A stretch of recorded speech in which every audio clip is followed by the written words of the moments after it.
Our talented lead artist Shirk has been hard at work over the last 3 months overhauling majority of our world map. We've now got a much prettier, much more performant terrain than before. There have also been some changes to the lighting system to make the game look less flat. Shirk has also replaced some foliage that was once a placeholder. Now all of our foliage is made fully in-house, and it looks a lot better than what we had before. We are starting to rapidly build up our points of interest across the world. However, we felt that Endgame needed something a little extra, a little procedural. We've now added procedural bunkers that will be scattered throughout the map. The generation is seed-based and is tied to the server that you are currently connected to.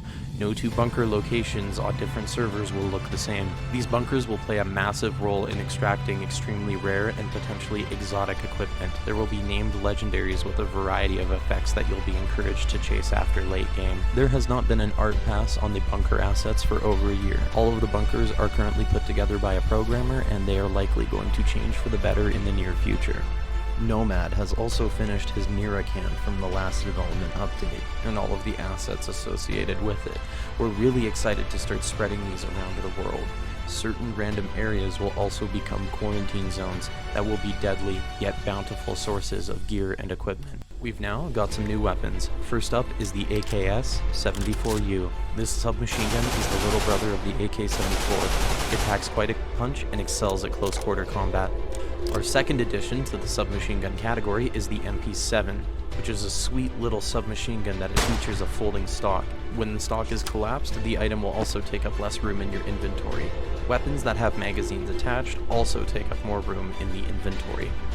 Last, but certainly not least, the shotgun. Our talented animator, the Shiny Haxorus, has put a lot of work into the shotgun. It fires 12-gauge shotgun shells, has a capacity of 8 shotgun shells, and is also one of the most modular weapons in the game. We've also tweaked some of our weapon mechanics. Instead of firing bullets from the player's eyes, weapons will now fire from the physical muzzle. This will make it much more difficult to fire from the hip. We're also adding a new pair of Mosin Nagants. We weren't really happy with our previous iterations. They lacked a lot of the qualities that we desire. We feel that these are a much better fit for the game. You can now push back zombies with a melee pash, or use a bayonet if your weapon has one. This is to help with crowd control when you're starting to feel overwhelmed by the undead surrounding you. There are now some new melee weapons in the game. In fact, there's now 26 total, starting at the crowbar, the tire iron, a pair of bolt cutters, a broom, a hatchet, an oar, a rake, a sledgehammer, a mattock, a kayak paddle, and much more. Some of these will be moved to a different animation set at a future date. We're aiming for functionality first because we need a lot of these in-game in order to start building mechanics off of them. Picking up items has been refined.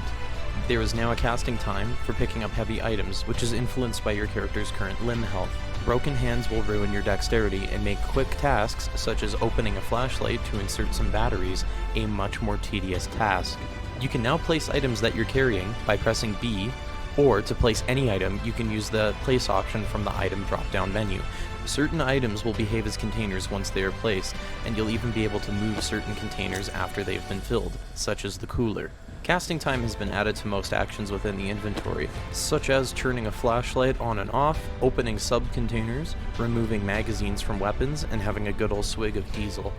Our lead artist Shirk has been hard at work on adding a batch of new locations to our world. We now have a set of lakeside cabins. These are great spots to check for loot as you navigate through the world. A summer camp, which is the perfect place to stop by and check for some camping supplies. An electrical substation. This substation will act as one of the sources of electricity in our closed alpha map area. A radio station, perfect for broadcasting about your male vitality products.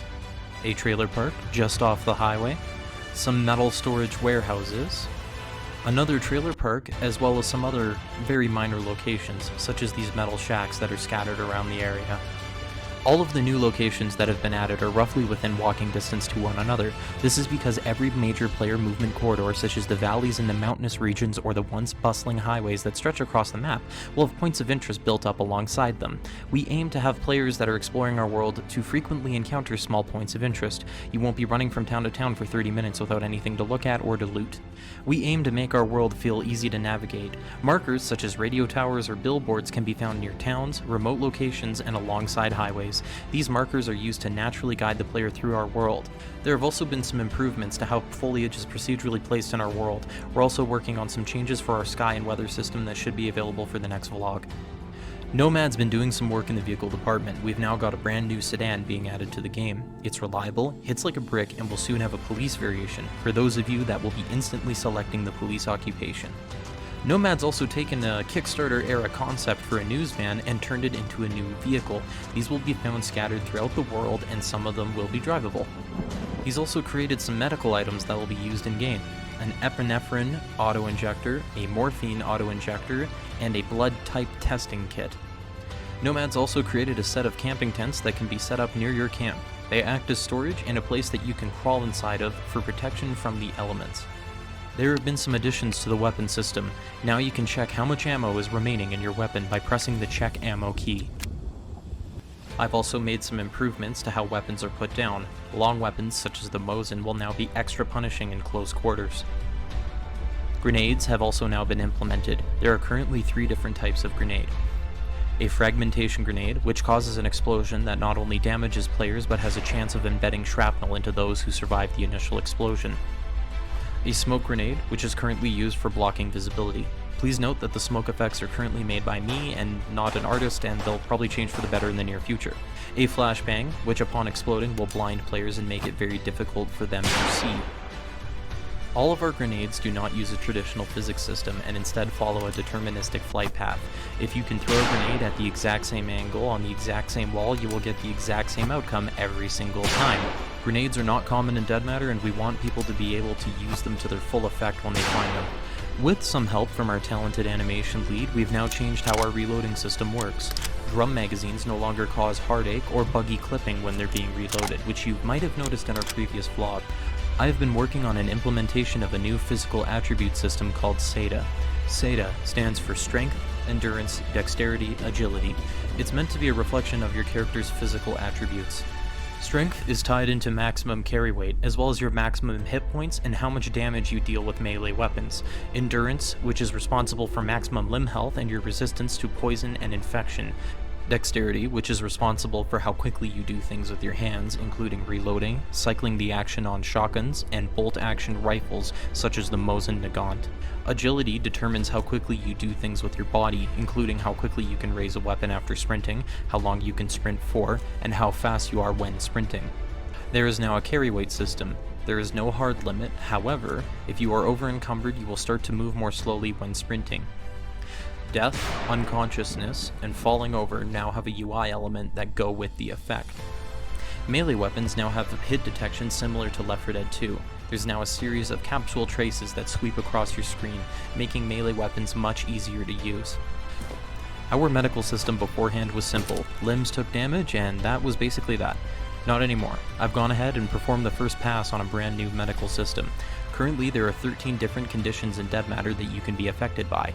Sprained ankles, leg fractures, infections, food poisoning, pain, broken ribs, hypothermia, poisoning, bleeding, embedded shrapnel, embedded bullets, and anaphylaxis. These conditions can also be treated in-game through a variety of items, such as the ones shown off earlier. I've also implemented a system that allows you to easily remember your character's blood type. Simply use a blood testing kit and the blood type will be displayed within the medical menu. First up, we've got the AS Val. This was created for a backer who goes by the username Clean. We've been hard at work over the summer, as well as doubling the amount of people working on the project. One of our artists, Nomad, has been working on a gigantic underground mining complex. We're aiming for dark, scary, and with coal loosely scattered around the place, perfect for when the local Safeway starts to run low on supplies.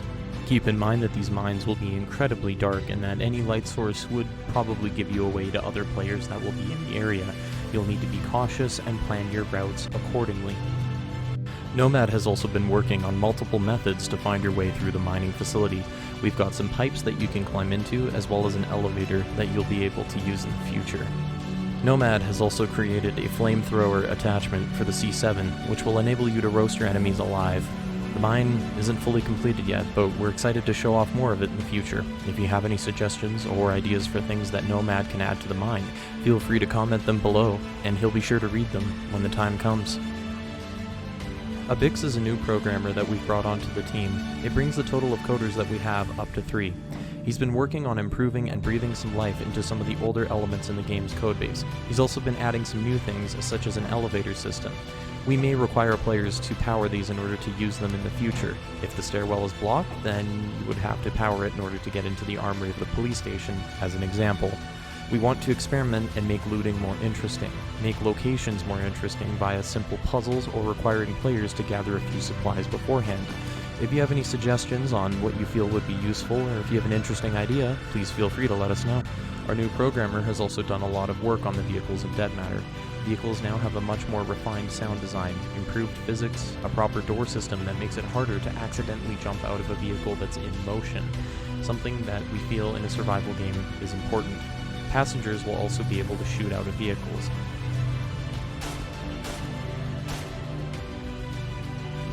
Abix has also added support for all of the survival mechanics that are related to vehicles, such as being able to pour gas into a vehicle or replace a popped tire. Most vehicles will require batteries, spark plugs, tires, oil. Those are all critical to getting a vehicle to run. However, there are some additional parts that you'll also need to find, such as a headlight or a tail light. Spike strips will be a major threat to those of you that plan on traveling on the major highways in the game. You should probably avoid them. Keep your eyes peeled and plan accordingly. Shirk and I have completely overhauled every single element of the sky system from the ground up. Our old sky dome was only ever partially completed. All of the sun positioning code was originally created in Blueprint by one of our former technical artists. Shirk went and took care of the art for the sky dome, and I took care of all of the code for it. To go with the new sky dome and the lighting environment, Shirk has taken some feedback from our backers and has made some modifications to some of the trees that are in the game. We feel that these look a lot better than what we had before, and that the look that we want for Alberta is finally coming together. Since our sky dome is brand new and from the ground up, Shirk has had to integrate support for overcast and 2 different types of cloud cover, which will form the foundation for our new weather system. Our new sun and moon positioning code is written in C++, and I have added support for the lunar phases that will be kept in sync with the in-game date. Full moons will cast a dim directional light with very little ambient light. This means the woods at night will be a lot darker than an open field. You'll need to plan accordingly when trying to move around at night. Shirk has also taken the time to refine the colors that our vegetation blends between during the season cycle. Early fall now pops in comparison to late fall, and spring is a lot greener than it is during the summer. Please note that while the sky dome and foliage are mostly complete, they are still subject to further improvements and changes. Gunschlinger has been working on a large variety of new things for the game, including a vaulting and climbing system that also allows you to crawl into a small space, such as a pipe. This is the same system that you can use to free yourself from the elevator that we showed earlier in the event that it loses power. Gunschlinger has added some new animals to Dead Matter. These additions will help breathe some more life into our world, as well as give our hunting enthusiasts more animals to hunt, gut, cook, and eat. The gore system has been temporarily removed, but will be re-added using a gore mesh that was hand-created by our lead character artist. In preparation for a new wave of fire-based weaponry being added to the game, Gunschlinger has made it so that zombies can now be lit on fire and properly burned to death with a fancy shader as well. You've spoken, we've listened, and we finally found a new third-person animator for all of our characters, specifically the zombies. Currently, he's been working on improving the zombie idle behavior via a new set of animations that are primarily inspired by Left 4 Dead. Our new animator has also been working on a set of animations that allow our zombies to more easily access survivors in the world by enabling them to climb onto objects. Think the old trick of jumping on a car will work in Dead Matter? Think again. Our new animator has also been working on adding vaulting and climbing animations in order to cover a wider variety of obstacles that our undead will encounter while navigating our game world. Our art team has replaced some weapon meshes that we felt were no longer up to par. We use this as an opportunity to expand all of the attachments that are available for the shotgun and for the .22 rifle. We intend to add more civilian-centric weaponry to Dead Matter as time goes on. So some brand new backer weapons that have been created for the game. The first new backer weapon is the Maxim 9. This handgun will not be common due to its integral suppressor, giving it the potential to be one of the best PvE pistols in the game. It accepts a 17-round or a 32-round magazine. The second new backer weapon is the R8 revolver. It can hold 8 357 cartridges in its cylinder, and it's my personal favorite that we've added so far. Talented animator, the Shiny Haxorus, has animated the AS Val and has brought it into the game. The AS Val is the very first backer weapon that has been implemented into Dead Matter. Thank you again to Clean and all of the Boomstick tier backers. We truly appreciate your support. Dead Man's Flats has received a polish pass and is now ready for an optimization pass. It's a town that's received a lot of love in the past and is essentially the first proper town to have been added to our world that meets our expectations of quality and scale. Dead Man's Flats contains quite a few unique locations in the town, including an apartment complex and a few motels for all of the would-be tourists that were once pouring in from Highway 1.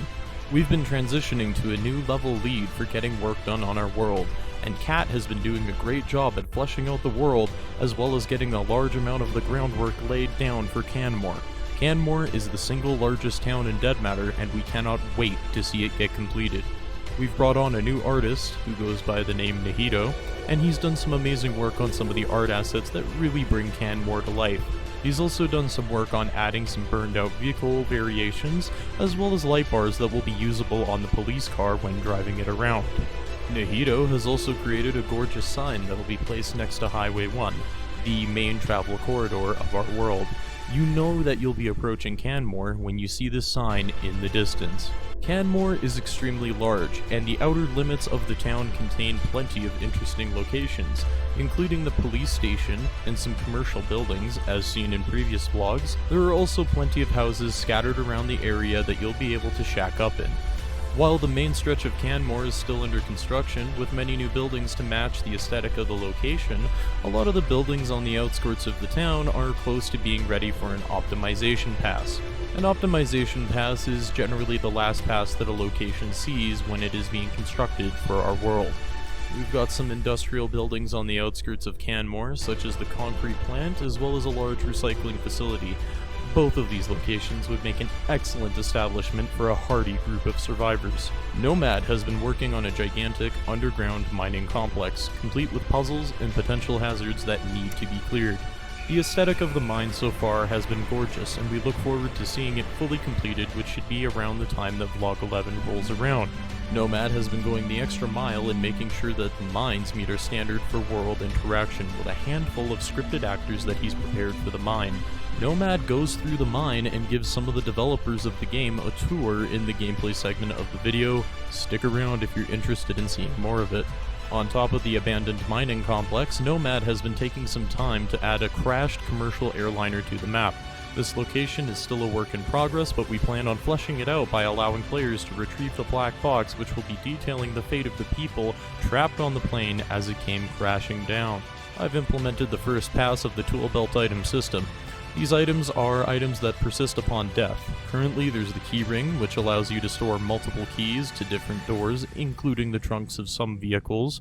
The wallet, allowing you to store currency, as well as rare key cards that have access to high-tier loot locations, such as the armory and the police station. The inventory has seen a massive facelift internally.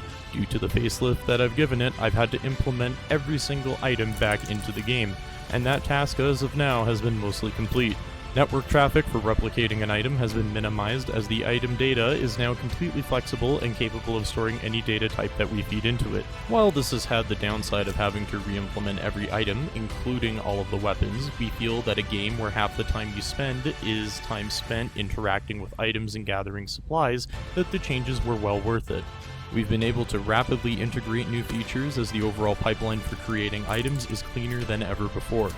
Our inventory currently features storing items within other items, a dynamic weapon pouch system that grants additional weapon slots depending on what you are wearing, being able to combine items as well as stack certain items that have a homogeneous item data. We've also got in-world containers, and searching them is a requirement. When searching a container, you will end up making some sound that anyone can hear.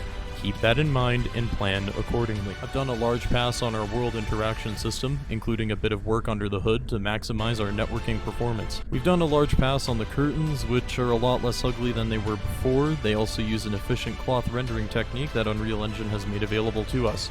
These curtains will block light and they'll block player visibility, so long as you don't make the mistake of standing behind a curtain at night with the lights on. People will still be able to see you. In order to counteract this effect, you will be able to use newspaper, water, and glue to cover windows with newspaper, blocking visibility. This is essentially the tier 0 of barricading that we're offering, and there'll be plenty more to come in the near future. All building interactables such as flicking a light switch on or off, opening a cabinet door, opening or closing a curtain, are all treated as a single entity underneath the hood, sending the absolute minimum amount of data to update their corresponding states without having to change any of the pipeline used to actually create the interactables. We've decided to overhaul a bit of the first-person animation rig to feel a lot more responsive while maintaining a realistic look. A lot of our new animation setup is completely procedural. Aiming down sights used to be animated, but now is fully procedural.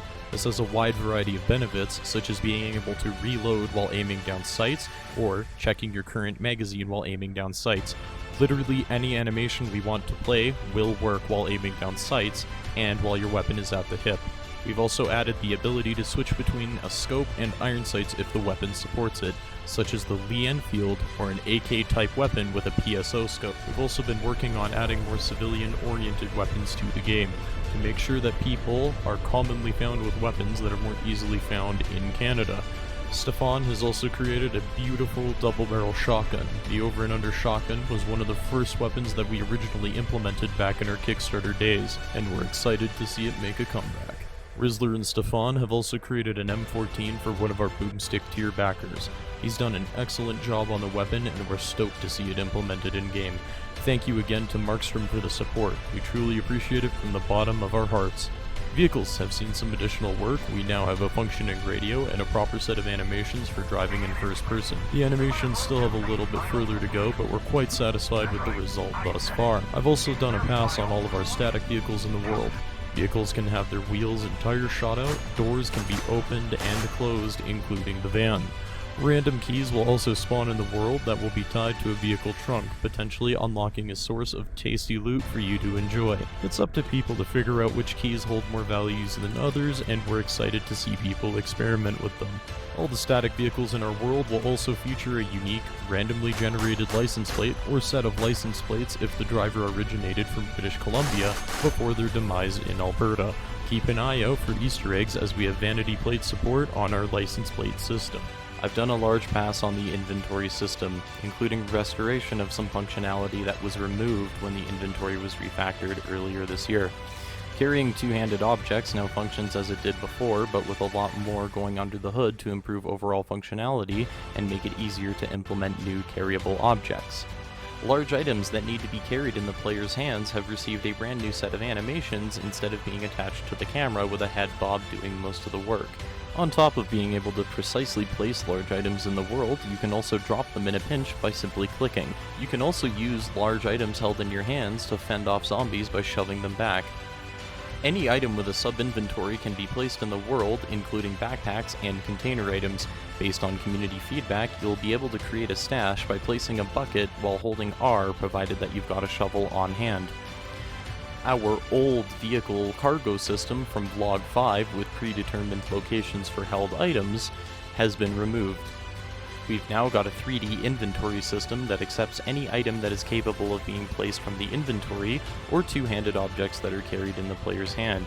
You'll also be able to access the inventory of any container placed into a 3D inventory. We're hoping that this will help with item management and hopefully make it a bit more streamlined when it comes to moving cargo around between vehicles. I've also implemented a modular crafting system that allows for a variety of item combinations. As an example, you can combine nails, a hammer, and a baseball bat in order to hammer nails into the baseball bat, granting a damage boost. Any sort of weapon modification that's reasonable on the fly, such as attaching or detaching rail-mounted attachments, will be used by this system moving forward. Gun has been working on a variety of different systems.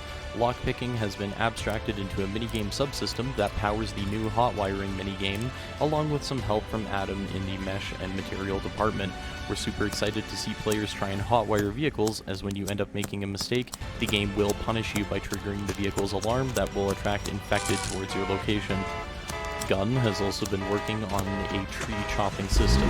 All you need is an axe and a little bit of time to cut down a tree. Please note that picking up logs in the future will be similar to picking up a jerry can as shown before. I've implemented a brand new medical system that's tied into a brand new stat system that I've written. Any stat on the player can be modified with our user interface automatically accommodating for everything. This will allow us to very easily tweak the behavior of medical conditions, healing items, perks, attributes, and much more. Limb health is now much more important to look after. If your head or torso get knocked to 0 health, then you will die instantly. Limb health restoration is based on your character's stats as well as your blood. If you're low on blood, your limbs will recover much more slowly. We've also got a few new animations that go alongside the use of the system, such as taking a drink from a soda can or bandaging your wounds. Just keep in mind there's no immediate way to restore your health in the middle of combat, and it's best to choose your fights wisely. Our gore system has seen an initial implementation, however we still need to tweak a few details and add some polish in order to really make it pop. We're excited to show the fully implemented gore system and damage system for the zombies once it's ready. There's been a pass on the vehicle system that's still underway as of right now. We've made sure to clean up the third-person animations for when you're inside of a vehicle or when you're observing someone who is driving a vehicle. Kyle has implemented a free look system that allows you to quickly observe your surroundings without changing your movement direction. The zombie AI has been improved. The animations are still a work in progress, but the zombie behavior is now much more reliable and scalable than before. Kyle has implemented a more robust AI spawn handling system that allows us to make sure you're constantly on your toes when firing weapons.